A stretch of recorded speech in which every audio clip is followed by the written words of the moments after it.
기상 18장 본문의 말씀을 중심으로 말씀의 제목은 이 시대의 오바댜라는 제목으로 말씀을 생각하며 은혜를 나누고자 합니다. 먼저 오늘 말씀의 배경을 살펴보면 하나님께서 북왕국 이스라엘의 왕 아합 왕의 우상숭배, 북이스라엘이 우상숭배에 만연되어 있는데, 특별히 아합 왕 때에 우상숭배의 죄로 인해서 그 땅에 극심한 가뭄이 들게 하십니다. 그래서 이 아합 왕은 극심한 가뭄으로 인해서 왕위의 체면에도 불구하고 친히 수맥을 찾아서 나서게 됩니다.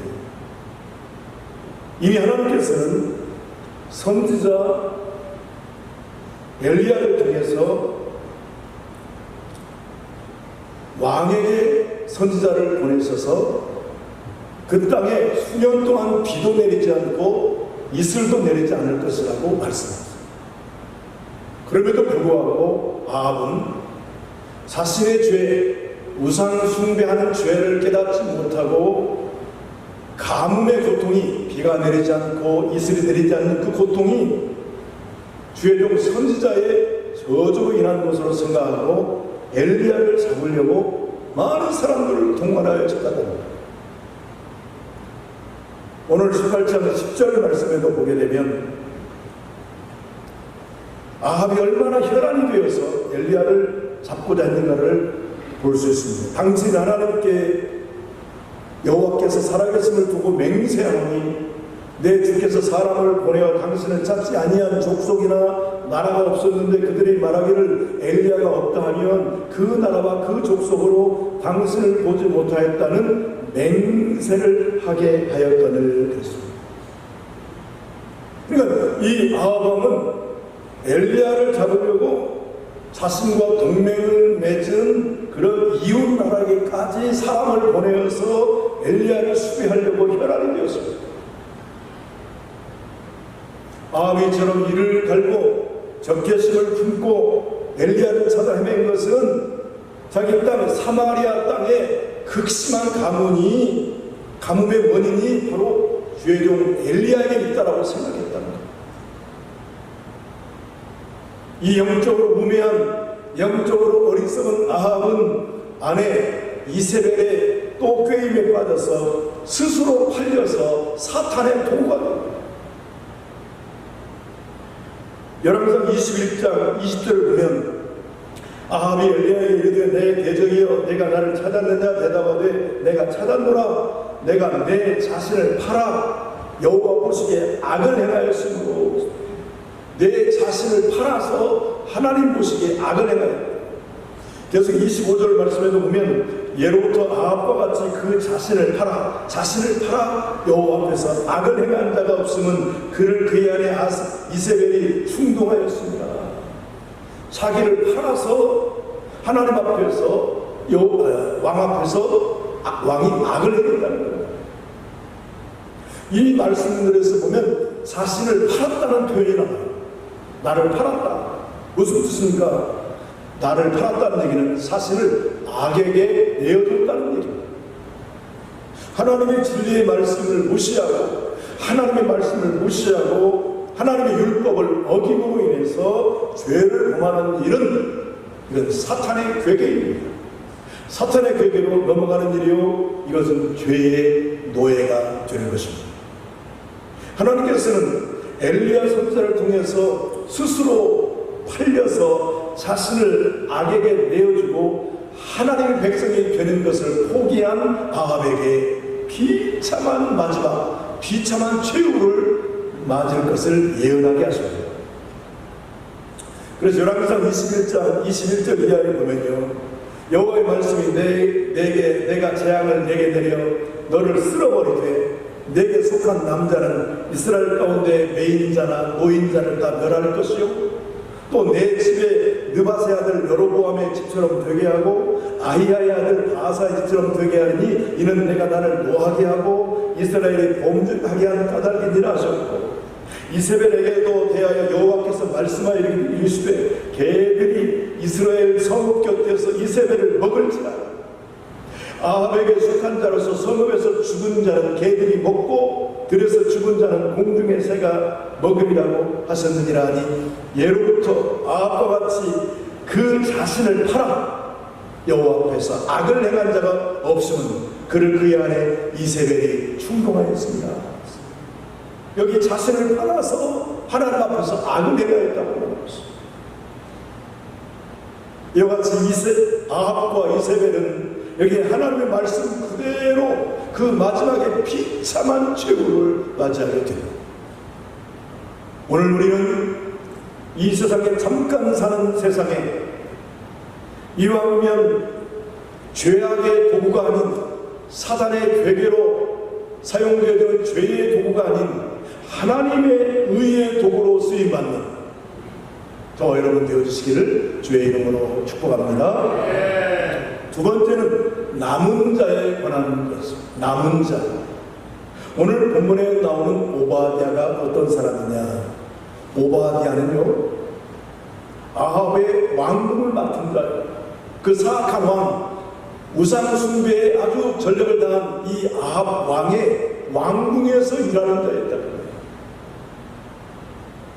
그 이름의 뜻이 뭐냐? 오바댜는 여호와의 종이라는 뜻입니다. servant, 여호와의 종이라는 뜻입니다. 참 아이러니인데요, 이 오바댜는 북이스라엘의 역사상 가장 악한 왕, 우상 숭배하는 가장 악한 왕, 아합 왕의 그 왕궁에서 일어나는 사람이었으니 그 영향력 아래 있었지만 그는 어떤 사람이었는가? 하나님을 경외하는 사람이었어요. 하나님을 두려워하는 사람이었어요. 오늘 여기 3절 보시죠. 본문에 아합이 왕궁 맡은 자 오바댜를 불렀으니 이 오바댜는 여호와를 지극히 경외하는 자라. 하나님을 경외하는 자. 그렇게 사악한 왕, 그 왕이 직무하는 왕궁에서 근무하는 자였는데 오바댜 자신은 하나님 여호와 하나님을 지극히, 이건 보통 경외하는 게 아니라 지극히 경외하는 자다.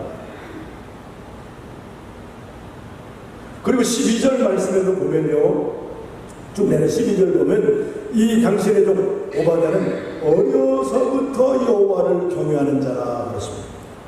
이 오바댜는 어릴 때부터 하나님을 경외하는, 하나님을 잘 섬기는 자였다는 거예요.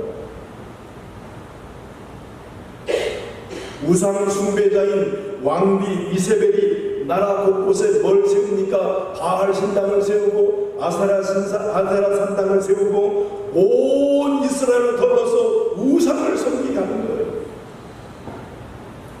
뿐만 아니라 아합 왕은 우상 숭배자인 아내 부인 이세벨의 충동으로 인해서 하나님의 종들을 비방하는 거예요.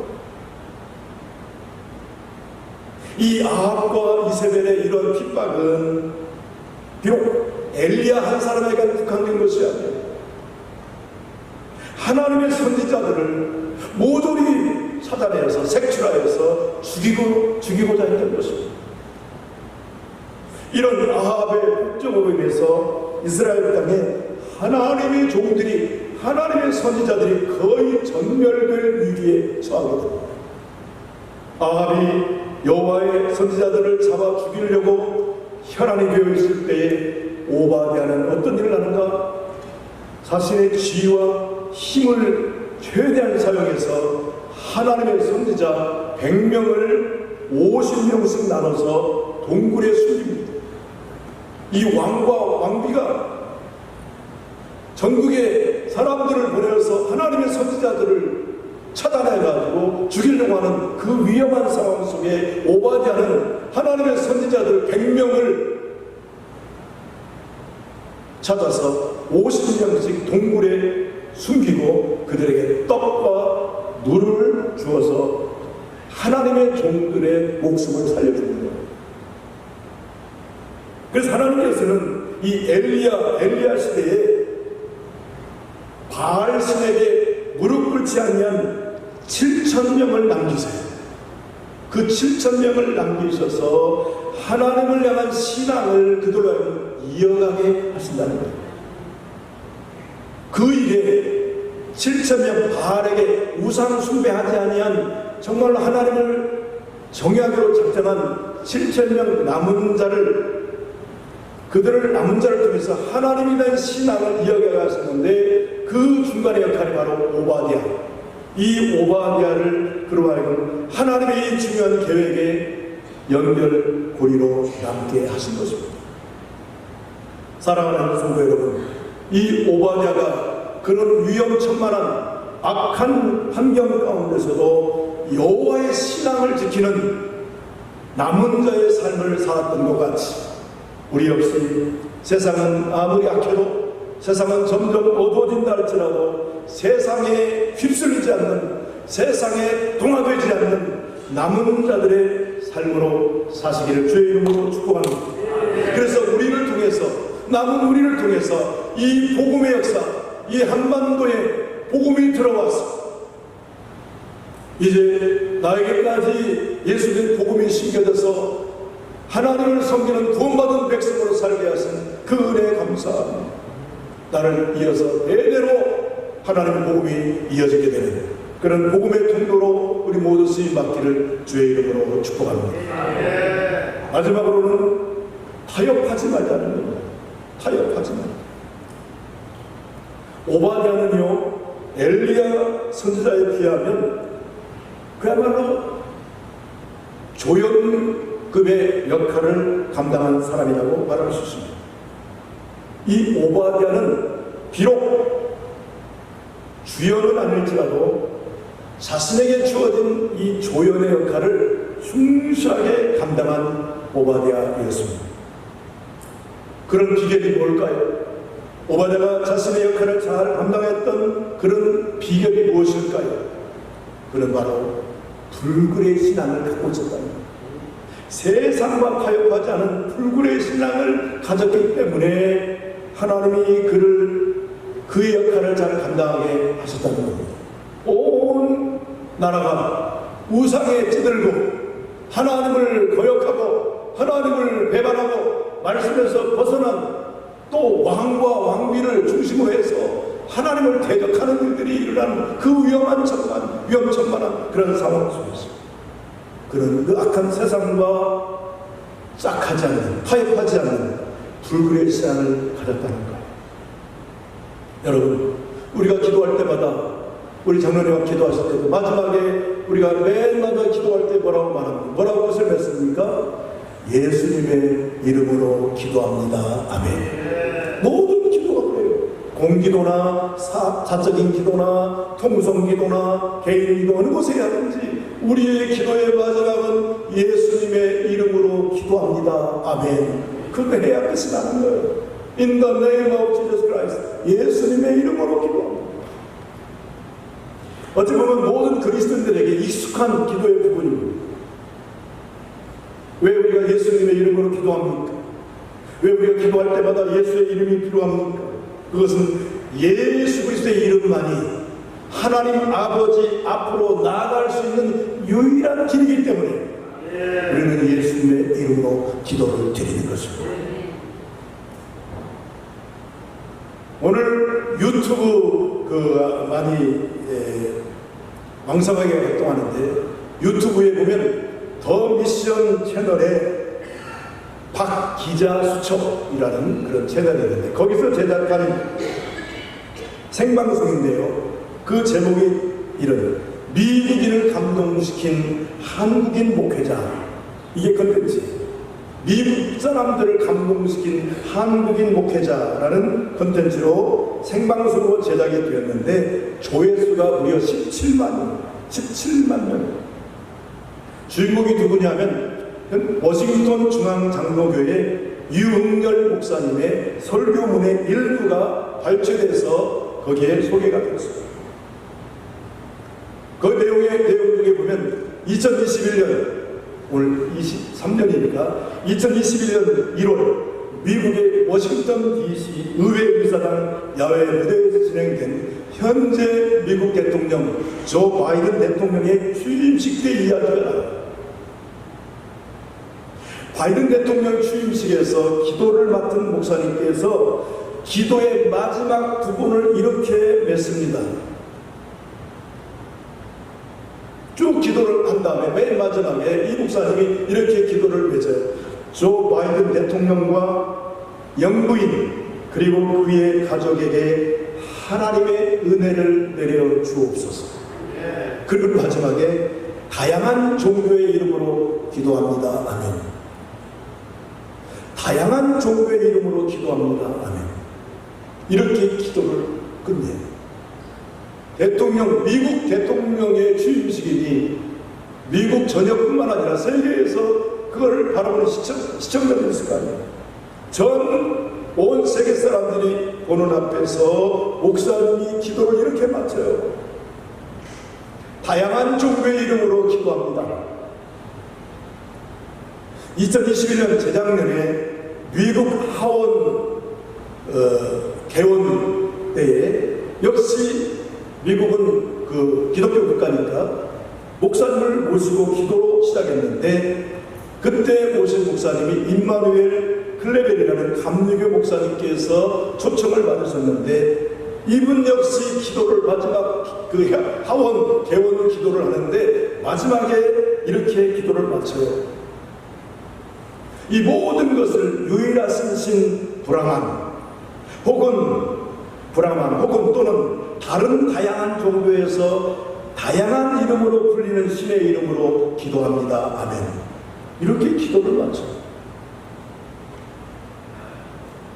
오늘 이것이 지금 미국 기독교 국가인 미국에서 일어나고 있는 현실입니다. 기도를 드려도 예수님의 이름으로 기도합니다. 이걸 못해요. 난리가 나는 거예요. 항의가 오는 거예요. 대응을 하는 거예요. 왜 어찌 예수님만, 어찌 하나님만이 그 이름만이 기도해야 되냐. 자기들 종교에 자기들 신의 이름으로도 기도해야 되지 않겠느냐. 오늘 이것은 미국의 현실입니다. 앞에 말씀드린 유흥열 목사님께서는 몇 년 전에 하원 의원 개원할 때 기도를 왜 초청을 받으셨어요. 그때 역시도 주최 측에서 이런 부탁을 했습니다. 방송을 지켜보는 사람들이나 의원들의 종교가 여러 다양하기 때문에 민감한 종교적인 표현을 자제해달라면서 주최 측에서 이 목사님에게, 유흥열 목사님에게 당신 내일 목사님 기도할 기도문을 작성해서 미리 메일로 보내주십시오. 이렇게 요청을 합니다. 무슨 얘기입니까? 미리 기도할 내용을 주최 측에서 검토해 보겠다는 거예요. 그래서 이 목사님은 이거 미리 기도문을 보내면 미리 검수를 당할 것 같아서 하루 전날 밤 12시 지나서 이제 기도문을 보내요. 그리고 다음 날은 메일을 열어보지도 않고 존 베이너 하원 의원장이 목사님을 소개한 후에 기도를 하게 됩니다. 이때 목사님께서는 당당하게 기도를 마무리를 이렇게 합니다. 예수님의 이름으로 기도합니다. 아멘. 예수 그리스도의 이름으로 기도합니다. 아멘. 이렇게 기도를 마쳐요. 그런데 그 이후에 많은 사람들이 이 목사님에게 전화를 하고 격려를 합니다. 편지를 보내옵니다. 그 내용 중에는 목사님이 예수님의 이름으로 기도합니다. 그 기도했다고 해서 질책하거나 책망하거나 불평하는 사람이 하나도 없었다. 도리어 목사님 예수님의 이름으로 기도해 주셔서 감사합니다. 그런 내용들로 가득 찼다는 겁니다. 근데 오늘 유흥열 목사님이 올 3월 달에는 상원 의원의 기도에 초청을 받습니다. 역시 똑같은 지침을 받아요. 주최 측에서 민감한 종교적인 표현을 자제해 주십시오라는 지침을 받습니다. 그렇게 해서 기도 순서를 기다리고 있는데 사회를 보던 부지사가 목사님을 찾아옵니다. 목사님 이렇게 생각했어요. 당연히 이분이 공개적으로 예수님의 이름으로 기도합니다. 이것을 하지 말아달라고 부탁하는 것을 그런 것으로 생각했습니다. 그런데 찾아온 그 주치책에 이분이 뜻밖의 이야기를 하는 거예요. 부지사가 목사님, 오늘 공문서에는, 비록 공문서에는 미국 종교의 자유가 있기 때문에 여러 다양한 종교를 이야기하지만 평소에 목사님께서 기도하시던 대로 그대로 하나님께 있는 그대로 기도해 주십시오. 이런 부탁을. 그래서 유흥열 목사님 역시 전에 하던 그대로 예수님의 이름으로 기도합니다. 아멘. 사랑하는 소재는 무엇을 말하는 것입니까? 하나님께서 오늘을 살고 있는 우리에게, 오늘 저와 여러분에게 어떤 믿음을 요구하고 계시겠습니까? 여러 가지 악한 악정 속에서도 흔들리지 않는 불굴의 믿음을 소유했던 오바댜의 믿음을 하나님 우리에게도 요구하지 않으시겠습니까? 지금 수많은 성도들이 세상 앞에서 움츠려들고 세상과 적당히 타협하며 살아가고 있습니다. 오늘 한국의 지금의 여러 가지 급변하는 현실을 보십시오. 사회적으로 혼란스럽고 또 정치적으로 혼란스럽고 경제적으로 여러 가지 어려운 문제, 군사적으로도 위협과 여러 가지 위험한 일들이 많이 일어나고 있습니다. 이런 위기 앞에서 또는 세상의 성공과 세상에서 주어진 특권 속에서 믿음을 포기해버리고 내가 하나님의 사람 그리스도인인 것을 당당하게 드러내지 못하고 세상을 선택하며 살아가고 있는 오늘 우리의 현실입니다. 이런 험한 세상 속에서 믿음을 지키고 예수님의 제자로서의 삶을 산다는 것 결코 쉬운 일은 아닌 것입니다.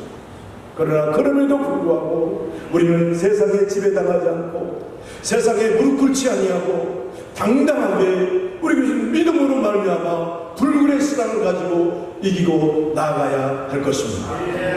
우리가 정말로 예수님을 나의 구세주, my Savior, 예수를 구세주로 믿는다면 세상 사람들에게 믿는 사람의 모습을 보여줘야 한다는 거예요. 세상 역시도 우리에게 그런 삶을 살 것을 요구하고 있습니다. 우리는 그렇게 막 산다 할지라도, 우리는 죄악 가운데 있다 할지라도 너희들 믿는 사람들만큼은 그렇게 살아서는 안 된다. 그걸 세상이 요구하고 있는 것입니다. 도리어 그리스도인들이 그러한 삶, 세상이 요구하는 그런 삶을 살지 못하기 때문에 세상이 오늘도 우리를 향해서 비난하고 정죄하는 것입니다. 바라기는 오늘 말씀을 전하는 자나 듣는 우리 모두는 이 시대의 오바댜, 불굴의 신앙을 가진 세상과 타협하지 않는 불굴의 신앙 오바댜가 되기를 바랍니다. 어떤 상황 속에서도, 어떤 불리한 환경 속에서도 세상과 타협하지 말고 적당히 눈 가리고 허용하지 말고 믿음으로 사심으로 하나님께는 영광이요 많은 사람들에게 본이 되어지는 그런 축복된 삶을 살아가시기를 주의 이름으로 축복합니다.